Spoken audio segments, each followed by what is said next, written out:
కాలం పిల్లలకి ఏం చెప్పినా ప్రయోజనం లేదు. పిల్లల్ని అదుపాజ్ఞంలో పెట్టకపోతే అదిగో అలాగే ఉంటారు.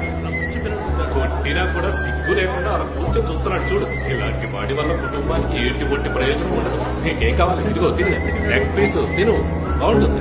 తినారా? మీకేం కావాలి? ఒక్క పీస్ పెట్టి. ఏయ్!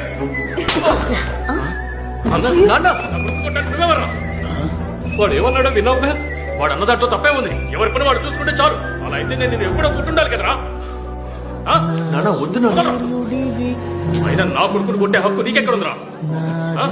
నీ గురించి ఆలోచించి ఆలోచించి నాన్న త్వరగా వెళ్ళిపోయారు తెలుసా. ఆ తర్వాత నాన్న పెట్టుకున్న షాప్ నేనే నీకు ఇచ్చాను. దాంతోనే నువ్వు బతుకుతున్నావు. అలాంటి నువ్వు నా కొడుకుని తక్కువ చేసి మాట్లాడతావా? రే ఏంట్రా, చుట్టాలందరూ ఉండగా ఎందుకురా గొడవ?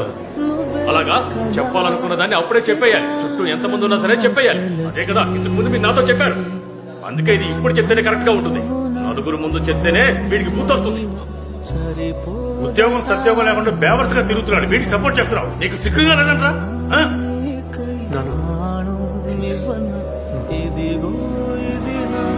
ఇప్పుడు నీ వయసు ఎంత? నీ వయసు ఎంతో చెప్పరా? 26. వీడి వయసులో మీరేం చేస్తుండేవారు? ఏమీ చేసేవారు కాదు.